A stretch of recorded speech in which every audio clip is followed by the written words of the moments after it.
This week's episode of Fireside is brought to you by Legends of Belize, Diva by Sarah, and Wonders Oddities Expo.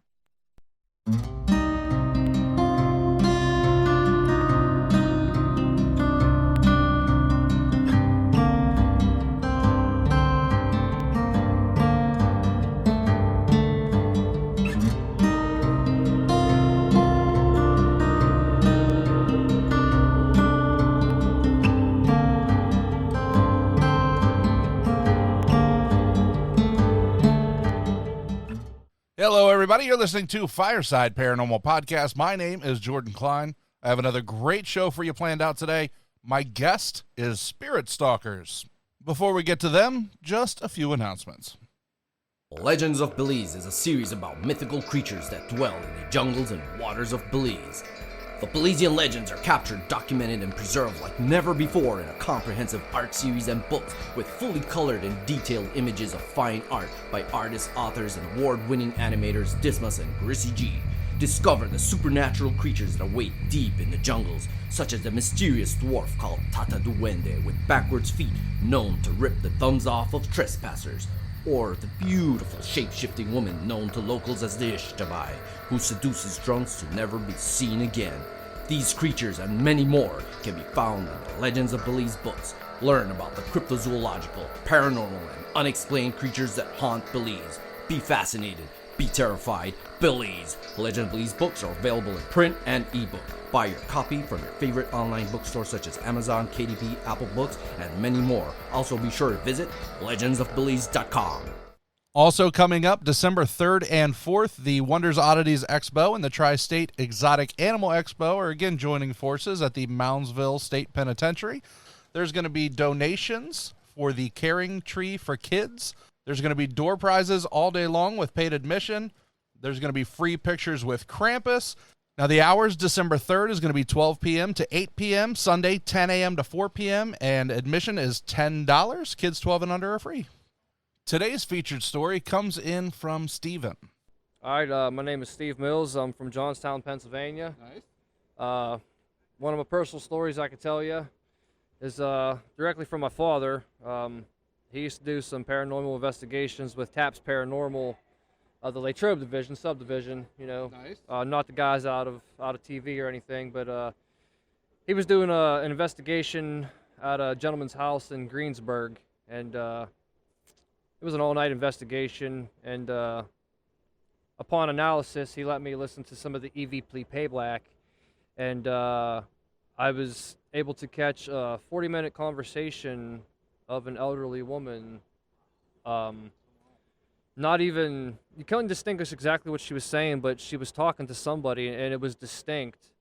And the funny thing about it, well, I can't say the funny, but the intriguing thing about it was an all-male team. There was no women on the team. The power was cut. There was no power in the house, so no TVs were playing, no radios were playing. It was about 1, 2 in the morning, you know, so like everybody else around was sleeping, you know. So that was pretty cool. Now, another personal story that I have is out of Brush Valley, Pennsylvania. Brush Valley is notoriously known for its role through the Underground Railroad. Okay. And helping slaves escape. Yeah. Now, there was a Civil War era cemetery that I went to, and I did a haunt with. I had my EVP, and I had the EMP and everything with me. And I was asking questions, and I was getting multiple hits. Now, what was intriguing is there was no power lines, no underground power, nowhere. You know, this was just a cemetery out in the middle of nowhere. And I asked the general question if they were angry that the headstones were broken. Yeah. And my electrical went off. You know, the buzzer just went crazy. So I asked if, you know, they wanted me to leave the cemetery, and it went off to the point it did not stop until I left the cemetery. Oh, man. Yeah, it was pretty cool. I didn't get no voices on that one, but the actual experience, like once that went off, you know, the hairs on your neck would just stand up, and Oh, yeah, hands down. you know, I had a little group of people with me, and they got pretty freaked out by it. Well, there's a good part of like an investigation that's the experience. Oh yeah, You know absolutely. what I mean? Not everything's going to be measured on a machine, you know. Yeah. I mean, it's the visual and the physical experience. You know, sometimes the emotional memory that you have just being there and experiencing it. Not if you catch anything or not. I mean, being in a spot of history, knowing that certain things went on. Oh yeah. You know, like that's the intriguing part about it. Yeah, absolutely. Hey, thank you very much. Yeah, you're very welcome. Thank you so much, Stephen. If you want your story to be one of our featured stories, make sure you send me an email, firesideparanormalpodcast@gmail.com, and we'll get it on the show. All right, I want to get to my guest. Join me by the fire as we welcome Jake and Noah with Spirit Stalkers. Hey, guys, you with us? Yep, we're here. How's it going? Great, guys. Thank you so much for coming on the show. Yeah, thanks for having us. I'm excited to talk about ghosts and the paranormal. So tell me about you. Tell me about your group. Where you located? What do you do? So my name is Jake. This is Noah. We're out of Huntington, Indiana, which is northwestern Indiana. And a couple years ago, we decided to, or I guess 1 year ago, we decided to chase our lifelong love of the paranormal and history and start this YouTube channel. And ever since then, we've been going to haunted locations all over the country, really, and making full-length documentaries for YouTube. So with the videos, full-length documentary, like how long are they? I would say the documentaries, they average a span of 30 minutes to sometimes our longest one, I believe, is 55 minutes. So just in that time frame, they all average out. Okay, good deal. So how's the following going on YouTube? I know they're... So we're at what, 3,200 right now? 3,400. 3,400 subscribers, Nice. which in a year is something we never ever thought we'd be able to do. That's a ever. big deal. That's a big deal. Yeah. That's exciting. a buddy of mine. I don't know if you heard of Paranormal Quest. Yep, I have. Yeah. Yeah. Yep. So they're friends here. They're local to the area I live in. Awesome. So it's fun. Yeah. We've seen some of their videos actually. Yeah. Yeah, they're a blast. They're a really They good group of definitely seem guys. So all these social media ghost hunters out there now. Yep. So There's a lot. and you guys are pretty young too. Like, how old are you? I'm 21 and he's 17. Yep. So I just. We got a baby. No. Yeah, It's true. pretty much. True. There's some locations that we can't go to because he's not 18. Oh, I know. So that's a little unfortunate. But you know. How much longer? How much longer till you can? June 24th is the official day. Oh my gosh. Adult. Okay, so where is the first place you're gonna go? Oh, I already know. Ohio State Reformatory. It's for too sure. easy, yeah. The countdown. We tried to go. We had it scheduled with another group to go last August, and we found out like 2 weeks before we were scheduled to go that they weren't going to let him go. And we begged them. We were like, he's close enough. He's like less than a year. And they're like, no, we can't make any exemptions for that. Man. I was like, oh my gosh. So it kind of sucked. But Hey, well, I mean, it's fun. Like, what kind of story? That's a great story. Mm-hmm. yeah, definitely. That's awesome. And it's a big accomplishment too. Like getting the notoriety and stuff that you have so far with all your show or with your show so far. You know, being young, so it's like there's only way but up. Yeah, definitely. Yeah, that's great. So, like, being so young, what were your influences? Like, what really stuck out to you that made you into the paranormal? Well, actually, when I was 6 years old, we went to Gettysburg, Pennsylvania, Nice. and I was on my first ever ghost hunt. I didn't even know what ghosts were or the paranormal. And my dad took us on a ghost hunt in one of the most haunted buildings in probably the U.S., the haunted orphanage. Oh, yeah. And we were down in the basement of the orphanage. The tour guide was giving the tour and everything. And as the tour guide turned off all of the lights, I could hear right to my right a child crying for help, which to my right was the shackle that they actually used to torture the children down there. No. So that kind of freaked me out and got me really interested. And we got it on video too. And so I was like, what the hell is that? And we just, ever since then, I've been really interested. Like, okay, so as you said, you were 6? Yep. So, like, as a 6-year-old, like, what was your perception? Like, were you like, oh, there's like a kid crying, or like, there's a ghost? Like, did you have a comprehension of what that was? Well, I really had no clue because I was so young, but I remember us getting it on my dad's camera at the time. and us going back to the hotel room, reviewing it, and we actually were able to hear it.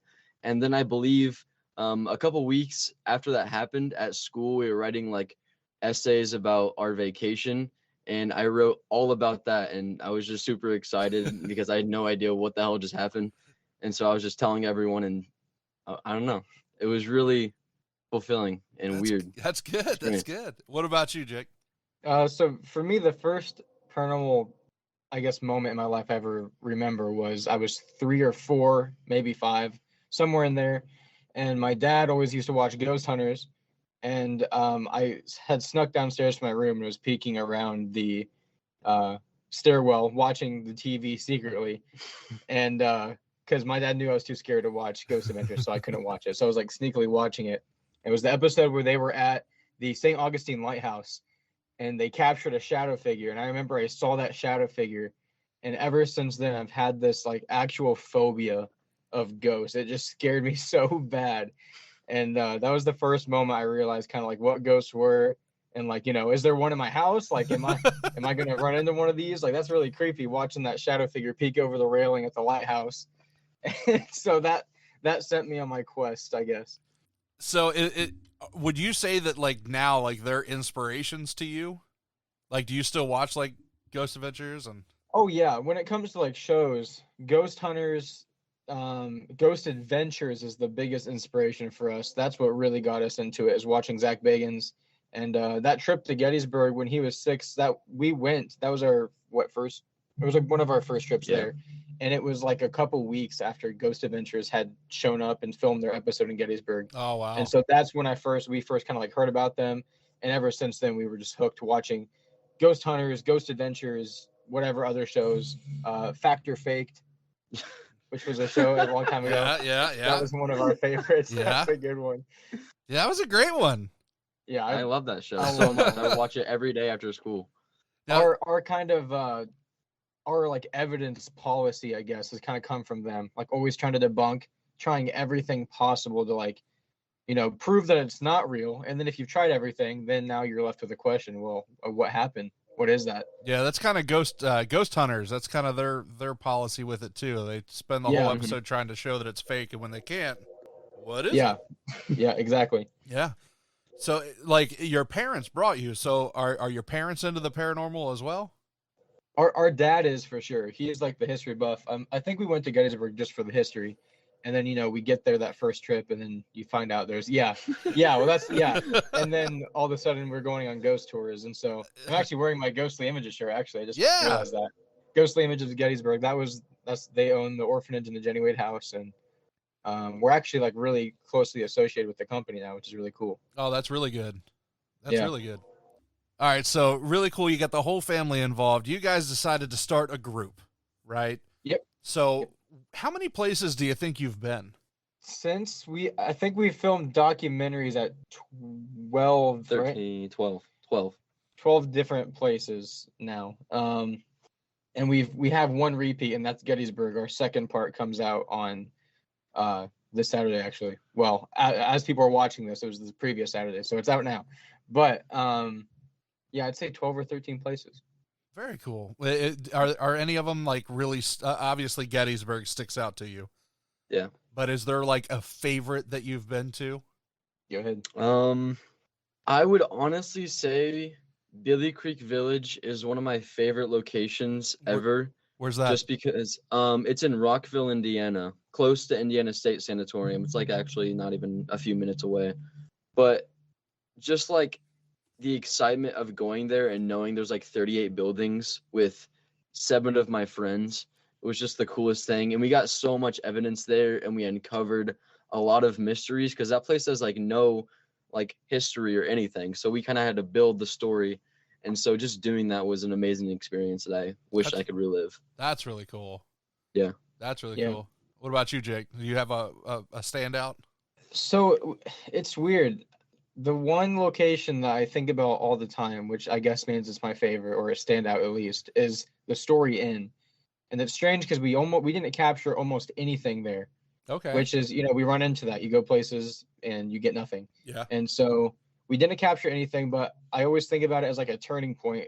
That's where we figured out what we're doing. Like our kind of format for our videos, how to do a full investigation, and get all your clips. Make sure you have B-roll, outros, intros, just everything. So like that's like a really pinnacle location for me. Plus, it's just like in the middle of nowhere. There's no phone service, and it's just this weird rusty building just in the middle of nowhere.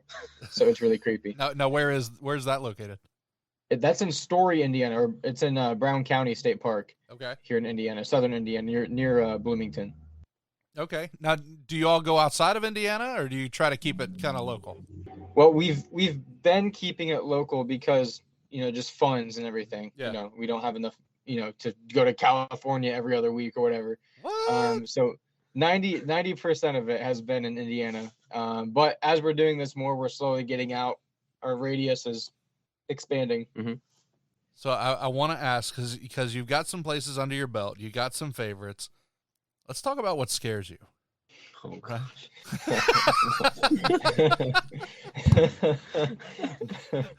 The whole thing? Question mark. Like, is there a location that you could tell me a story that just really, really got to you? Yeah. Noah obviously definitely has a story. Go ahead. Go ahead. I know what you're gonna tell. So there's a place called the Old Benton County Jail in Fowler, Indiana, and it was this jail that we really didn't think much of because it was just another jail, another county jail. There wasn't much history around it except this inmate named Jacob Nelling, who actually murdered a 15-year-old girl, and he got hung on a tree, and so that whole jail is really revolved around him because what he did was so cruel. And as we were investigating that location, we were in a jail cell doing a spirit box session, and I swear when I say this, we heard the loudest sound we've ever heard in our lives at that jail. A cell door literally slammed on us, and it was so loud we screamed like little children. You can watch the video, Old Benton County Jail documentary. I was screaming like a little girl. Turned around, he's got tears in his eyes and he's crying, and it that was our wake-up call. Like, okay, what we're doing can actually have consequences. Like, this is serious stuff. We're not joking. I wish we were. I posted that clip on a Facebook group that was just like ghost hunting clips or whatever, I don't know, and I thought like people would think it was cool. We caught this loud cell door slamming, and we got like 90 to 100 comments like, you guys are crybabies, like you shouldn't be investigating if you're that scared, blah. And we're like, okay. I don't know why there's age limits at some of these places. Yeah, You got the exactly. 17-year-old crying in the corner. Yeah. Yeah. That's when we figured out the age limits. Oh. I'm sorry. I don't... No, you're Well, good. I mean, I do mean to laugh. That's really funny. It's so it funny. is. No, Please you're don't. good. Like, everybody thinks, okay, so there's two parts to it. If you're doing residential homes and somebody's scared in their house, obviously you don't want to be like, you're going to be like, Yeah. nothing's here, ma'am. But if you're at some of these pay-to-play places, go ahead. I'm a chicken. I admit to it. Yeah, I'll act big and tough, but I'm like sweating. Oh, my hair fell out. I've told people, the folks that have listened to the show for a little bit, I've told the story before. I live really close to the West Virginia State Penitentiary in Moundsville. Yeah. And that was where I learned, I did my training and things like that, the ghost hunting classes and all that. My first time doing an investigation, man, it was this long hallway. I had like an EMF detector, old school EMF in one hand. I had like a video camera in the other, and I'm probably a good like 900 foot like down this hallway, and all of a sudden my EMF just goes wee, and you just see my camera just like drop. I had the little thing around my wrist so it didn't collapse. You just see my feet like. Nice. Right back down the hallway. Oh my gosh. I had last week. I had Micah Campbell, and he runs a publishing company for fantasy and horror. And he said that he got scared one time in his house. He grabbed nunchucks. I mean, Yeah, Hey, that's gonna do something against a ghost. not everybody's Yeah, made of steel and wants to beat up demons, Zach Baggins. Yeah. Come at me, bro. All right. So, what about you? Where's your scariest place? I mean, honestly, that's it. I'm not gonna lie, that's it. But, man, what was another moment when I freaked? Museum. Oh yeah. Oh man, I had to ask him for my scariest moment. We're at this museum, which is actually like 2 minutes from where we live, and it's called the Huntington County Historical Museum. Uh-huh. And my dad volunteers there, so we were actually able to. It was our first case of like trying to help somebody out. So like the owner, the president of the board, and a lot of the workers there were having issues, and like things being moved, all kinds of stuff. My dad actually caught on the security camera because he's an engineer. He runs the electronics there. Okay. He caught on a security camera a full bodied apparition on camera. Wow. The scariest video I've ever seen. It scared me to death. And so we're like, we gotta go. We gotta get in there. So we're the first people to ever bet. And that clip's on the Travel Channel, by the way. Now Oh wow. it's on Paranormal cotton camera. So we get in there with the first group ever, and we're kind of leaning towards. We're trying to figure out answers for these people. We're leaning towards the option of a guy named Dave Heine, who used to work at the museum, and he loved his job. He passed away sadly a few years ago, and so we're thinking that it's him that's here. Like that's got to be him.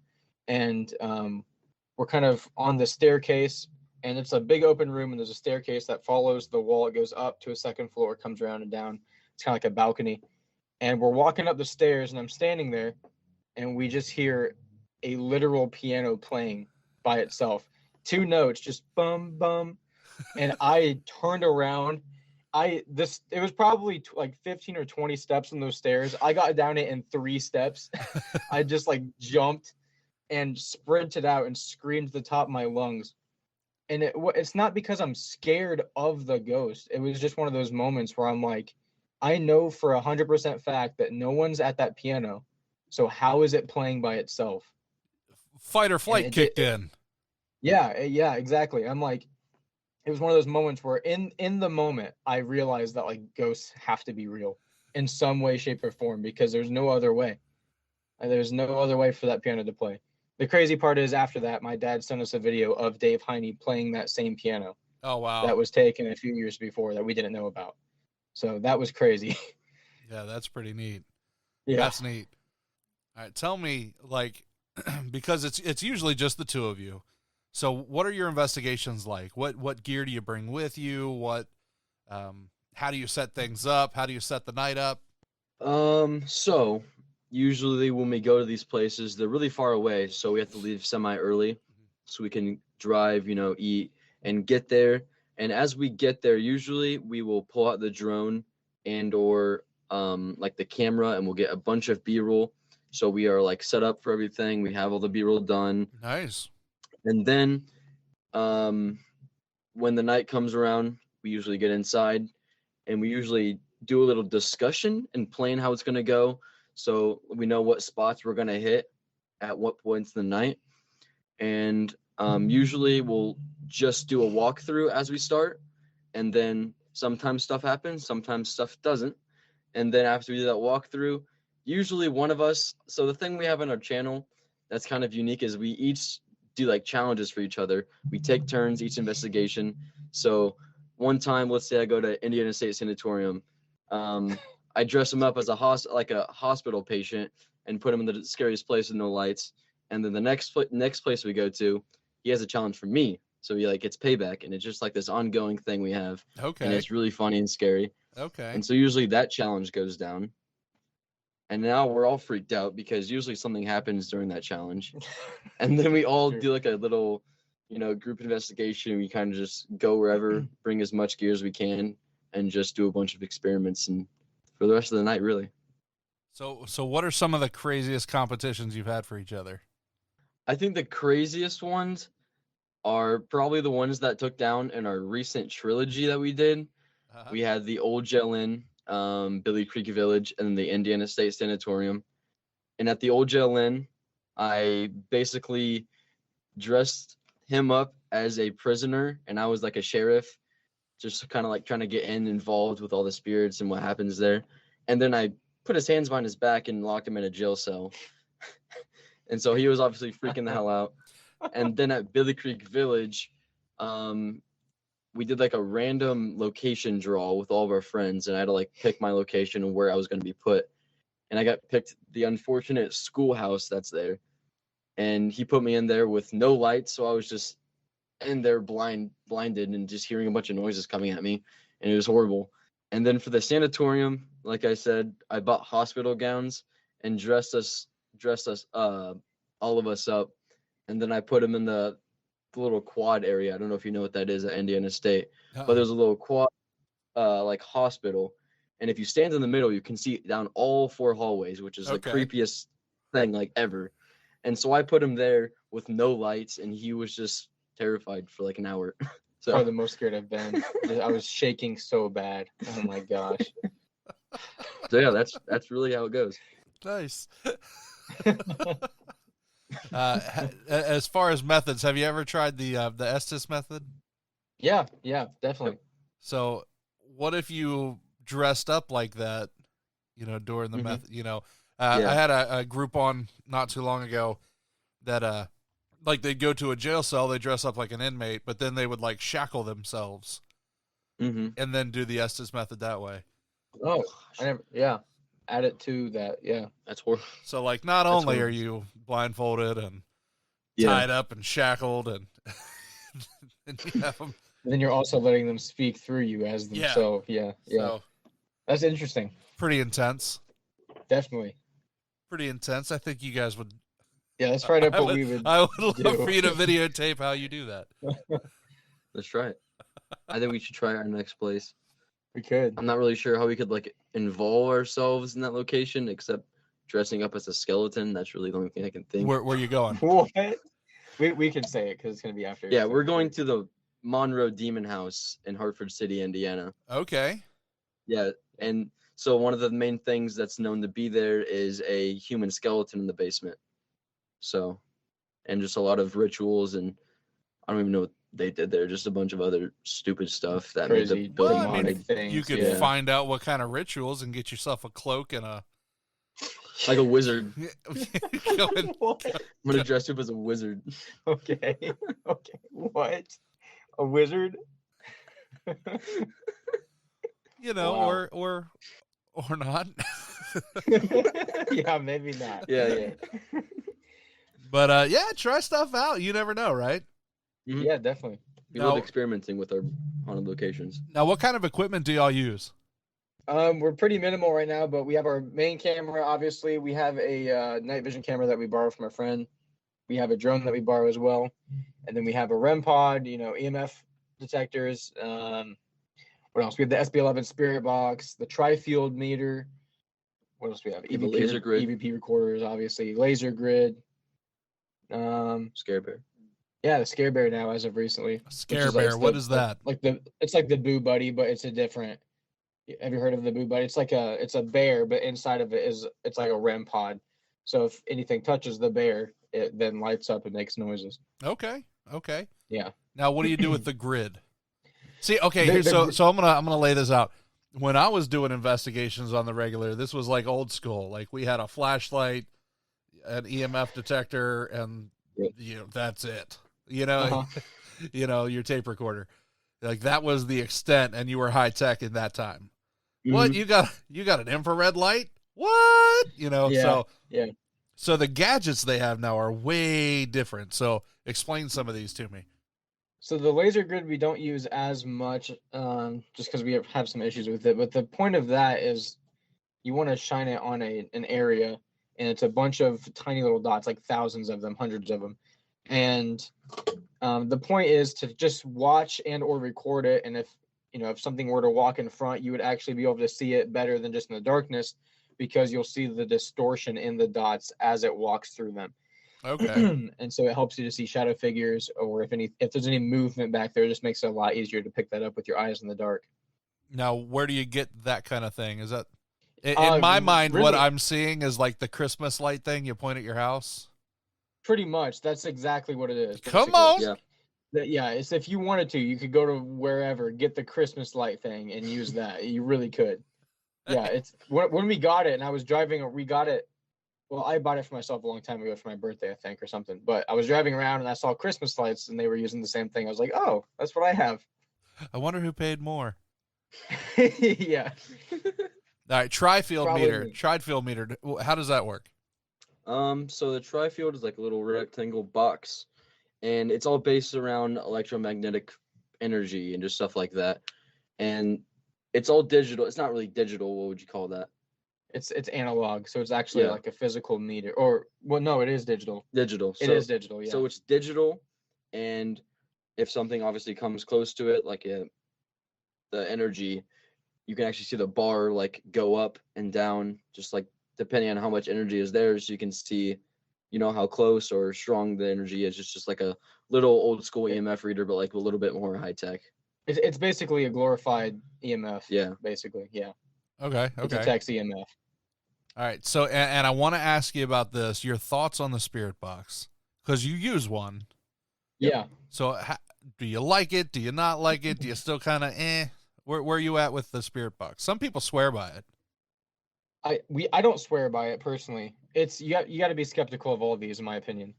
But if it's used correctly and with a very, I guess, open mind is the word, then we've gotten some very, very, very intelligent answers. But also a lot of times, there are things, and it's clearly a radio. And so, like, if during the Estes, like, you can clearly hear if it's a radio station.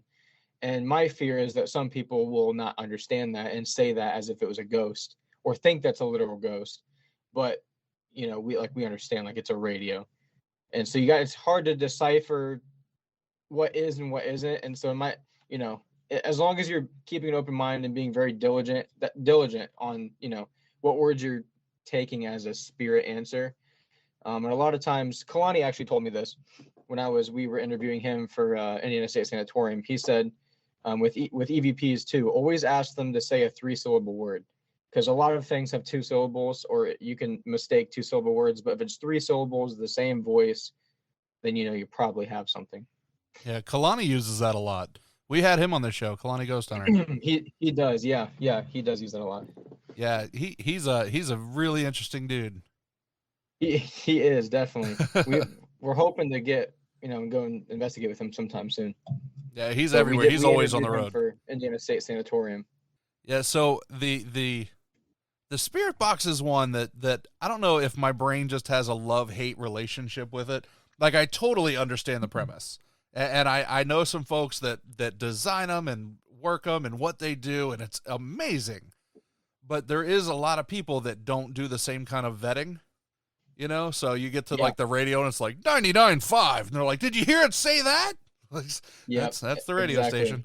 That's exactly what I'm talking about. Yep. Yeah, so it's a little tough, and I'm definitely against the apps. Oh, 100%. I get a lot of hate for this. Any ghost hunting app, I mean... We caught some flack because I tweeted out not to use ghost hunting apps, and a lot of even people that I respect and that we investigate with were like, well, they all talk about Spirit Talker, which is it's like the new thing now. And I even got it. I paid the $3 for it, tried it. It's no. We even went as far. I tweeted and I added the developer himself, and I was like, because I looked on his website and he said that he was going to actually post what the algorithm is, whether it's a random word generator or if it even uses the sensors on the phone. And he was basically kind of iffy on it. So we're going to see if he actually posts that or not. But yeah, in our opinion, we're definitely the same way. No apps at all. Yeah, because everything in it is programmed in. Yeah, like exactly. It's legit program. Like, why is every ghost coming through named Lucy? I don't. Yeah. Or so another way to tell is if you turn on the app, and I said it right here, 100% of the time it'll start spewing out words. 100% of the time. Other things like the Ovulus, which is the same premise. Yeah. It's the same premise, but you can set it down and it won't say anything for hours on end. It won't, because it has it's a lot more high tech. It's a lot more sensitive. It's a lot more mechanical, and it's its own thing. Loud. It's not within what's that? I said, and loud. Yeah. But yeah, so the Ovulus versus the Spirit Talker, which is basically it's the Ovulus on an app form. Yeah, long story short, we're against the apps too. Yeah. No, 100%. I'm with you. Some of the ghost photography apps and whatever that goofy thing is. Yeah. That's stupid. Yeah. None of them. Makes the weird stick figure outline of the ghost. Mm-hmm. Yeah. I can't. Like my brain, it doesn't work that way. And I Some know people use, I like, know I'm making so many enemies right now.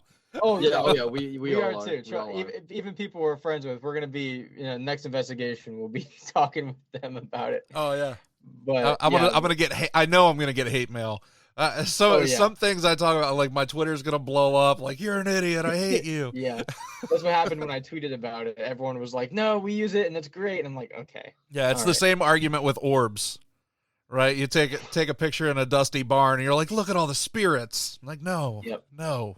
We run into that a lot in like Facebook groups Oh, and things. A lot of people, well, it's just It's an orb. older people or middle-aged people, and they don't understand, and so they just heard that that's a ghost, or they'll catch a lens flare on their phone. mm-hmm. They don't understand that the sun can actually cause lens flares, and they think it's a ghost, and it's clearly not. Well, I think it goes back, and I am no scholar of this at all, so this is totally out of my rear. But back in the day, there weren't all the gadgets. There wasn't the research in it like there is now, right? Yeah. Paranormal groups communicated through like Yahoo groups, things like that. So one guy says, orbs are a thing. Well, it spreads around, so everybody's like, oh, collectively, it's an orb. Orbs are Yeah. ghosts. If you Yeah. zoom in, you can see a face, right? Yeah. No matter how much dust is in the air, look at all those faces. Uh-huh. Well, that they scratched the surface there and then they left it, right? This is us. This is how we do it. We've done it forever. Well, all these new folks, I mean, look at all the gadgets that you guys are using now. And I'm talking to you like you're children. I'm only a little bit older than y'all. Yeah. You know what I mean? Well, he's not even 18, so I mean, he is literally a kid. But anyway, Sorry, Noah. Like, I'm old enough to be your dad. It's good. But I'm 38, so it's not like the generations between me and you are vast, right? But Yeah. but like the research that's went into it is it's amazing. Just Yeah. the detail and the trial and error that's been going on. So for the folks that are just scratching the surface, like you come out with like a teddy bear that lights up and they're like, what the heck are you doing? Yeah. You're like, Yep. trust me, it's Yep. science, it's No, I completely agree. all right. Tell me a story. Tell me a story from one of your hunts. Okay, I have one. This is a funny one. This is recently. We were at Indiana State Sanatorium. Uh-huh. And this is our Halloween special episode. It's the finale to our Nice. trilogy, the Rockville trilogy. So this is a big deal. It's been months in the planning. And we go and we do a full day it's been months of research, all kinds of stuff. It's a huge deal. And we get there and we start the investigation and we go down there and we're in these we go down into the tunnels, which are the original tunnels that they would use to get to the different parts of the tuberculosis hospital, which is what it is. And so we're walking around and they're thinking it's going to be super active and super, a lot of paranormal activity down there. And all of a sudden I'm like walking down the hallway, I'm kind of leading the group, and I literally feel something like smack my face. And it freaked me out for a second, but then I see it's a bat. It's a bat. And so I turn around, I'm like, it's a bat, guys. Like, what's going on? Like, I love bats, by the way. They're my favorite animal. But it freaked me out because it's just a dark tunnel and you get hit in the face by a wing. But other than this thing, it just goes down to the end of the hallway, turns around, and comes right at us. And so we're all screaming, like freaking out, like trying to get out. It's like dive bombing us and everything. It's like a vicious bat. And so we're like fending ourselves from this bat. And my friend Adam, he's a big like gym guy. I go to the gym with him, but he's like huge and he's a big strong guy. And this bat, he's like, oh, it's just a bat. Why are you guys freaking out? And then this thing comes at his face, and within a millisecond of him saying like, why are you guys freaking out, he's screaming like a little girl as well. And then it kind of leaves us alone, and then it comes back later again, and Adam says, I bet it won't attack a human. And this thing turns around and goes right at him to attack him. It was the funniest thing ever. Shouldn't have opened his mouth. That's a funny story. That was my favorite bit of a video to ever edit because it was we were like laughing for 20 minutes. Now is that on the YouTube? Yeah. Oh yeah, that's on the YouTube for sure. All right, so I'm gonna ask you this. This is something that I'm gonna start asking folks because we had a conversation about it last week, and it's interesting, right? Are y'all into horror movies at all? I am very into horror movies. I've been watching them with my 2 childhood best friends since we were in elementary school. So at least 3 years. I- So Go ahead. Jason, Freddy, Michael Myers. Which one? like That's my fine. favorite or like Yeah. who'd win? No, your favorite. Your favorite. I think that's an easy answer with Michael. Michael. Interesting. Why? I just love like the human aspect about him. He's not like this big creature though. Yeah, he's just like this normal human, well, normal, and he goes around just slaying the whole town on Halloween. I just love Halloween so much. So just that whole slasher feel on Halloween is like one of the coolest feelings, I would say. Good deal. What about you, Jake? I'm not as big of a horror movie fanatic as people would think because I have a ghost hunting channel. Like I'm not.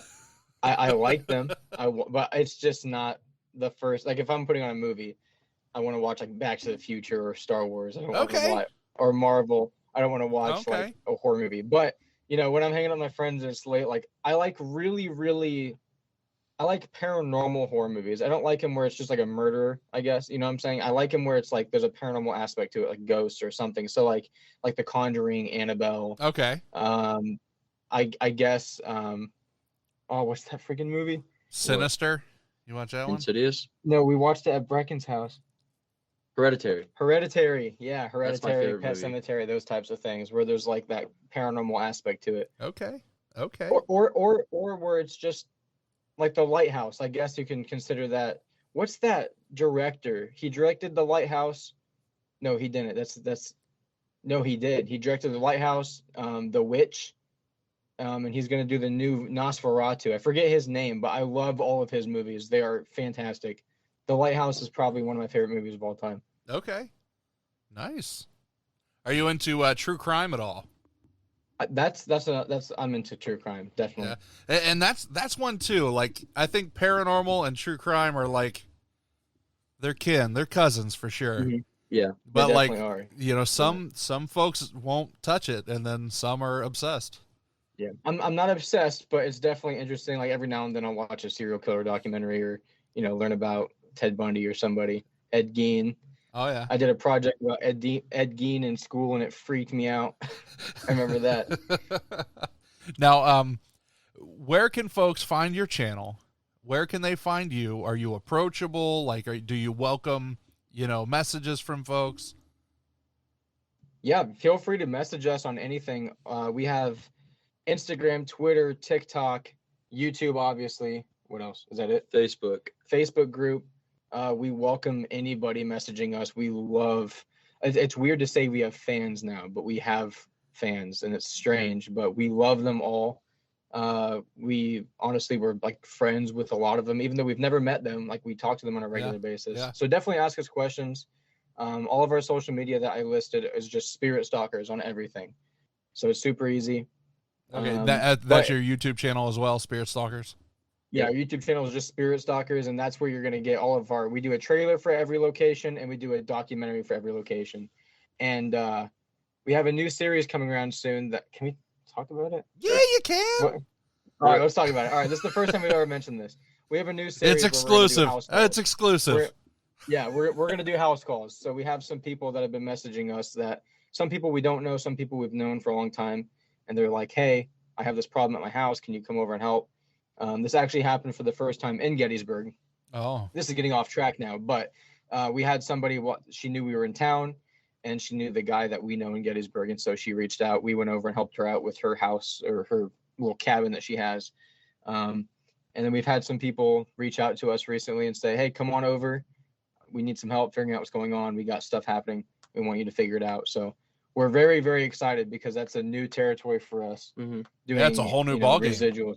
Oh yeah, definitely. But like you said, you can't go into a house and be screaming, freaking out. And I think we're largely, we're still terrified of ghosts, but we're largely past that. And we can get over it now. We can. Yeah, we can. But so well, I'm it's excited. different when you know somebody's scared, right? And they bring you in to help. Yeah. Yeah, it's You know? it puts you on this. I guess, a sort of pedestal where you got to say, okay, like they need me. I got to stay here. I can't be freaking out, screaming at the top of my lungs. I got to stay calm and figure this out for them. Yeah, like let's say you had a wiring issue and you called an electrician. Yeah, yeah. He keeps just like zapping him. Ow! Ow! Yeah, Like exactly. You're not making me feel confident right now. Yeah, exactly. But we're not obviously not the challenge part. We're not gonna be doing challenges, but it's largely the same format as our regular documentaries. But I'm excited. I'm very excited. So these will awesome. all be on the YouTube as well. On the Yeah, YouTube all on channel. the YouTube. Yeah, yep. Good And, deal. like, every story we've mentioned, they're in our videos. Old Benton, the museum, Gettysburg, everything. So Very cool. Fellas, thank you so much for coming on. It's been a quick, 45 minutes or so. It's been a quick one. Yeah. So definitely. It's been 45 minutes already. yeah, I appreciate y'all. I appreciate what you do. I think it's fun having that real perspective. Like everybody's there. Like every other group out there is, I'm tough, I'm strong, nothing scares me, and y'all are real about it. Yeah, like we're scared of ghosts, definitely. I mean, look at Scooby-Doo, right? Yeah. The perfect Yeah. example. Scooby and Shag were afraid of everything. Yep. We're Scooby and Shaggy. Yeah. Pretty much. I mean, there it is. You got it. I think it's cool. I think it's genuine, and I like it. So Thank you. Thank you, folks. Thanks for coming out, and we'll have you back on maybe around the time. When are you releasing the house calls? Oh gosh, it'd probably be sometime around the first of the year, January, February is my guess. So 2023. Okay, we'll have you back on after the new year, and we'll see how things are going for you. Okay. Awesome. Sounds good. I'm looking forward to it. All right. See you guys later. Yeah. Bye. And with that, the fire is out. I want to thank Spirit Stalkers for coming on the show. I want to thank all of you for listening. If you haven't had the chance to catch up with me online, go to Fireside Paranormal Hub on Facebook. I'm also on Instagram, TikTok, and Twitter at Fireside Parapod. That's Parapod. If you haven't joined the Patreon yet, patreon.com/Fireside Paranormal. You don't want to miss out on all the fun that's going on there. Tiers start at just $1. Also, check out firesideparanormal.com for your sweet, sweet Fireside merch. There are sales going on all the time. So now would be the time if you want a Fireside shirt or other thing. I mean, they got all kind of stuff on there. That is all the time we have for this week. So until next week, everybody, don't be afraid, only believe.